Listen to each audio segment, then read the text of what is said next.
السلام علیکم ورحمۃ اللہ وبرکاتہ۔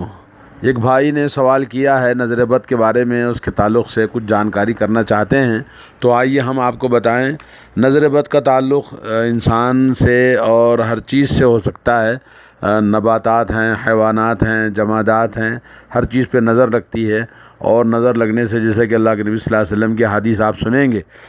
اور قرآن مجید سے بھی نظر بد کا ثبوت ملتا ہے، جیسا کہ سورہ یوسف میں آیت نمبر 67 اور 68 میں حضرت یعقوب علیہ السلام کے بیٹوں کے بارے میں جب انہوں نے کہا کہ ایک ہی دروازے سے سارے لوگ داخل نہ ہوں، تو اس سلسلے میں حضرت ابن عباس، محمد ابن کعب، مجاہد، الضحاک اور بہت سارے مفسرین نے کہا کہ اس بات کا خدشہ تھا، چونکہ ان کے بیٹے بڑے خوبصورت شکل و صورت والے تھے، کہیں نظر بد کا شکار نہ ہو جائیں، اور اس لیے نظر نہ لگنے کے لیے انہوں نے یہ کہا کہ الگ الگ دروازے سے داخل ہوں۔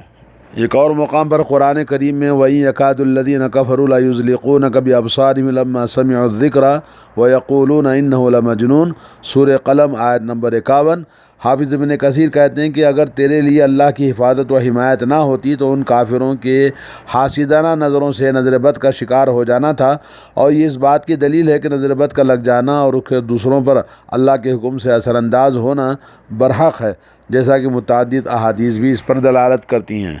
نظر بد کے تعلق سے رسول اللہ صلی اللہ علیہ وسلم کے احادیث کا بھی آپ ملاحظہ فرمائیں۔ یہ صحیح بخاری کے اندر حدیث ہے، نظر بد کا لگ جانا برحق ہے۔ ابن ماجہ میں ہے کہ نظر بد سے اللہ کی پناہ طلب کیا کرو، کیونکہ نظر بد کا لگ جانا حق ہے۔ اور تیسری حدیث ہے، نظر بد حق ہے، اور اگر تقدیر سے کوئی چیز سبقت لے جا سکتی ہے تو وہ نظر بد ہے، اور جب تم میں سے کسی ایک سے غسل کرنے کا مطالبہ کیا جائے تاکہ غسل کے پانی سے وہ شخص غسل کر سکے جسے تمہاری نظر لگ چکی ہے، تو غسل کر لیا کرو۔ صحیح مسلم۔ یہ ایک اور چوتھی حدیث ہے، اسماء بنت عمیس رضی اللہ تعالی عنہ نے رسول اللہ صلی اللہ علیہ وسلم سے گزارش کی کہ جعفر ابن ابی طالب کے بچوں کو نظر لگ جاتی ہے تو وہ ان پر دم کر سکتی ہیں، تو آپ صلی اللہ علیہ وسلم نے کہا ہاں،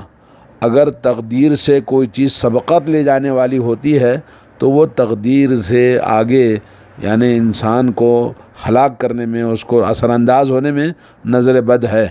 جیسا کہ ترمذی میں، سنن ابن ماجہ میں، مسند احمد میں یہ حدیث موجود ہے۔ ایک اور صحیح حدیث ہے، بے شک نظر بد انسان پر اثر انداز ہوتی ہے، حتیٰ کہ ایک اگر اونچی جگہ پر کوئی کھڑا ہوا ہے تو نظر بد کی وجہ سے نیچے گر سکتا ہے۔ اور نمبر 6، نظر بد کا لگنا برحق ہے اور انسان کو اونچے پہاڑ سے نیچے گرا سکتی ہے۔ نظر بد انسان کو موت تک اور اونٹ کو ہانڈی تک پہنچا دیتی ہے۔ اللہ کی قضا اور اس کی قضا و قدر کے بعد سب سے زیادہ نظر بد کی وجہ سے میری امت میں اموات واقع ہوں گی، جیسا کہ اللہ کے نبی صلی اللہ علیہ وسلم کی صحیح حدیث ہے۔ اور ایک حدیث ہے 9 نمبر، حضرت عائشہ صدیقہ رضی اللہ تعالی عنہ کہتی ہیں کہ رسول اللہ صلی اللہ علیہ وسلم نے نظر بد کی وجہ سے دم کرنے کا حکم دیا ہے۔ اور نمبر 10، حضرت انس ابن مالک رضی اللہ تعالیٰ عنہ کہتے ہیں کہ رسول اللہ صلی اللہ علیہ وسلم نے نظر بد اور بچھو وغیرہ کے ڈسنے سے اور پہلو میں پھوڑوں سے دم کرنے کا حکم دیا ہے، اجازت دی ہے۔ اور نظر بد کے بارے میں حضرت ام سلمہ رضی اللہ تعالیٰ عنہ روایت کرتی ہیں کہ رسول اللہ صلی اللہ علیہ وسلم نے ایک لڑکی کے چہرے پر کالے یا پیلے رنگ کے نشان دیکھا تو آپ نے فرمایا اسے نظر بد لگ گئی ہے، اس پر دم کر دیا کرو،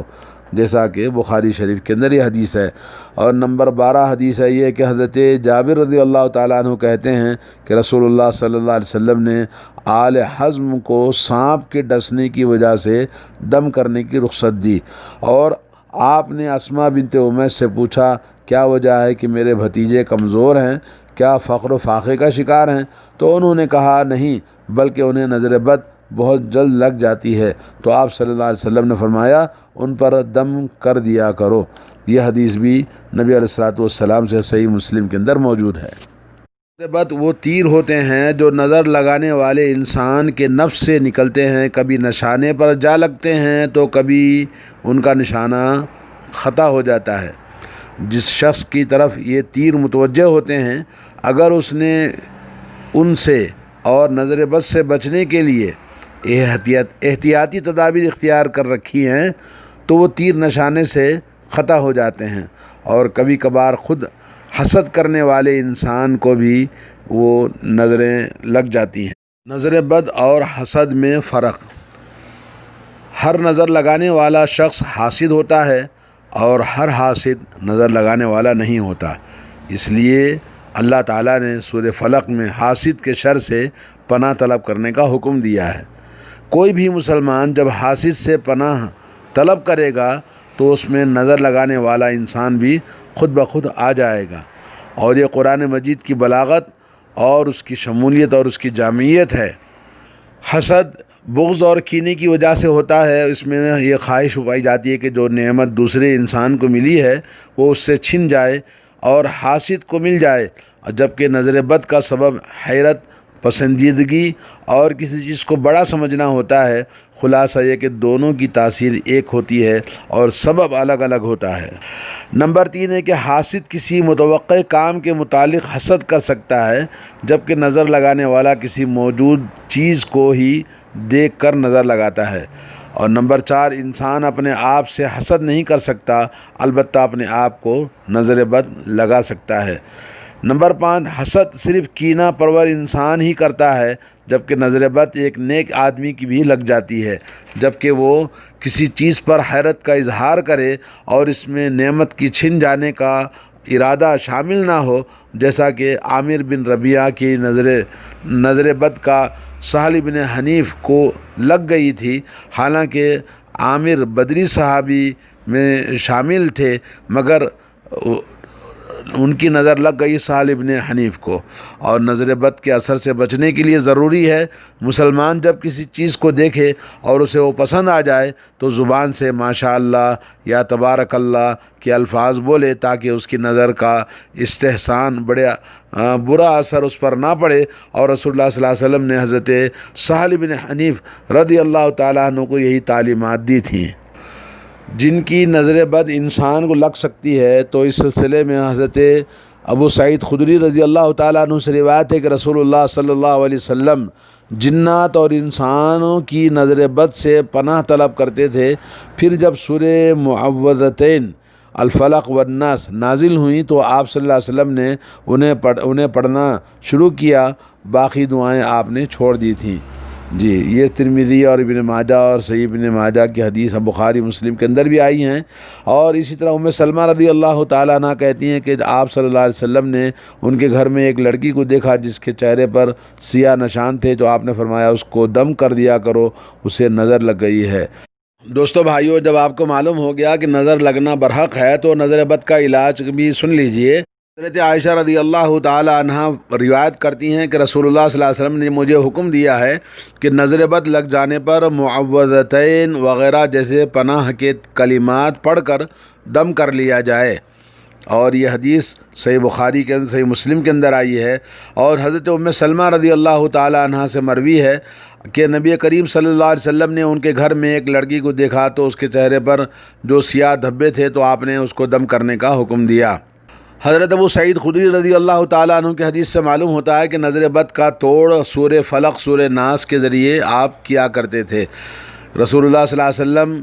جنات سے اور انسانوں کی نظر بد سے پناہ مانگا کرتے تھے، یہاں تک کہ جب معوذتین نازل ہوئیں تو آپ نے وہ نازل ہوئی صورتوں کو پڑھ کر اپنے اوپر دم کیا کرتے تھے، اور وہ جو دوسری دعائیں تھیں ان کو چھوڑ دیا تھا۔ نظر بد کی چند ایک دعائیں نبی علیہ الصلوۃ والسلام سے ثابت ہیں۔ حضرت ابن عباس رضی اللہ تعالیٰ عنہ روایت کرتے ہیں کہ نبی کریم صلی اللہ علیہ وسلم نے حضرت حسن، حضرت حسین کے لیے اللہ تعالیٰ سے پناہ مانگا کرتے تھے اور فرماتے تھے اعوذ بکلمات اللہ التامات من کل شیطان وہامۃ ومن کل عین لامہ، اور اسی طرح سے اعوذ بکلمات اللہ التامات من کل شیطان وہامۃ ومن کل عین لامہ، یہ دعا پڑھ کر آپ ان پر دم کیا کرتے تھے۔ ایک اور روایت میں یہ ہے اعوذ بکلمات اللہ التامات من غضبہ وعقابہ ومن شر عبادہ ومن ہمزات الشیاطین وان یحضرون۔ پہلے والی دعا صحیح بخاری کے اندر ہے، دوسری والی دعا وہ ترمذی کے اندر آئی ہے، یہ صحیح حدیث ہیں۔ نظر بد کا دوسرا طریقہ علاج کا یہ ہے کہ نظر جس کو لگی ہے اس کے سر پر ہاتھ رکھ کر یہ دعا پڑھی جائے، بسم اللہ ارقیک من کل شیء یؤذیک من شر کل نفس او عین حاسد اللہ یشفیک بسم اللہ ارقیک، یا یہ دعا پڑھی جائے، بسم اللہ یبریک من کل داء یشفیک ومن شر حاسد اذا حسد ومن شر کل ذی عین، یہ دعا بھی صحیح مسلم کے اندر آئی ہے۔ مذکورہ بالا دونوں دعاؤں کے علاوہ مریض کے سر پر ہاتھ رکھ کر یہ دعا بھی پڑھی جا سکتی ہے، اللہم اذہب الباس رب الناس واشفی انت الشافی لا شفاء الا شفاؤک شفاء لا یغادر سقما، صحیح بخاری کی حدیث ہے۔ تیسرا طریقہ یہ ہے کہ جس کی نظر لگی ہے اگر اس کا پتہ چل جائے کہ فلاں نے نظر لگائی ہے تو اس سے غسل کروایا جائے، اور پھر جس پانی سے اس نے غسل کیا ہے ایک ٹب میں جمع کر کے اسے نظر زدہ شخص کے جسم پر بہا دیا جائے۔ صحیح مسلم کی روایت میں کہ رسول اللہ صلی اللہ علیہ وسلم نے فرمایا کہ اذا استغسلتم فاغسلوا، جب تم سے غسل طلب کیا جائے تو تم غسل کر کے دے دیا کرو، یہ صحیح مسلم کی حدیث ہے۔ ایک طویل روایت میں موجود ہے کہ حضرت سہل بن حنیف رضی اللہ تعالیٰ عنہ بڑے خوبصورت اور بڑے سفید رنگ کے جسم کے مالک تھے، وہ ایک مرتبہ غسل کر رہے تھے تو ان کے قریب سے حضرت عامر بن ربیعہ رضی اللہ تعالیٰ عنہ کا گزر ہوا، یہ کہہ دیا کہ میں نے آج کے دن کے مانند کوئی دن نہیں دیکھا اور نہ ہی ایسا خوبصورت جسم اس سے پہلے کبھی دیکھا، بس یہ سننا تھا کہ حضرت سہل بن حنیف رضی اللہ تعالیٰ عنہ کو نظر لگ گئی، زمین پر گر پڑے۔ رسول اللہ صلی اللہ علیہ وسلم کے پاس لایا گیا تو آپ صلی اللہ علیہ وسلم نے دریافت کیا کہ تم کس پر اس کو نظر لگانے کا الزام لگاتے ہو؟ تو لوگوں نے عامر بن ربیعہ کا نام پیش کیا، پس نبی کریم صلی اللہ علیہ وسلم نے عامر کو بلا لیا اور ان پر غصہ ہوئے اور فرمایا علی ما یقتل احدکم اخاہ حل اذا رأیت ما یعجبک برکت ثم قال اغتسل لہ، کس وجہ سے تمہارا ایک اپنے بھائی کو قتل کرتا ہے، اور جب تم نے ایسی چیز دیکھی جو تجھے اچھی لگی تو تم نے اس کے حق میں برکت کی دعا کیوں نہیں کی؟ پھر آپ صلی اللہ علیہ وسلم نے حضرت عامر کو حکم دیا کہ ان کے لیے غسل کریں، تو انہوں نے غسل کر کے پانی دیا، چنانچہ ان کا غسل کیا ہوا پانی ان کے اوپر ڈالا گیا تو پھر وہ اچھے ہو گئے۔ عامر نے اپنا چہرہ، اپنے ہاتھ، اپنی کونیاں، اپنے گھٹنے، اپنے قدموں کے اطراف اور اپنے ازار کے اندرونی حصے کو ایک برتن میں دھویا، پھر ایک آدمی نے اس پانی کے پیچھے سے سہل کے سر اور کمر پر ڈالا، پھر اس برتن کے سارے پانی کو اس پر انڈیل دیا، تو پھر سہل ابن حنیف تندرست ہو گئے، لوگوں کے ساتھ واپس گئے اور انہیں کوئی تکلیف بھی نہیں پہنچی۔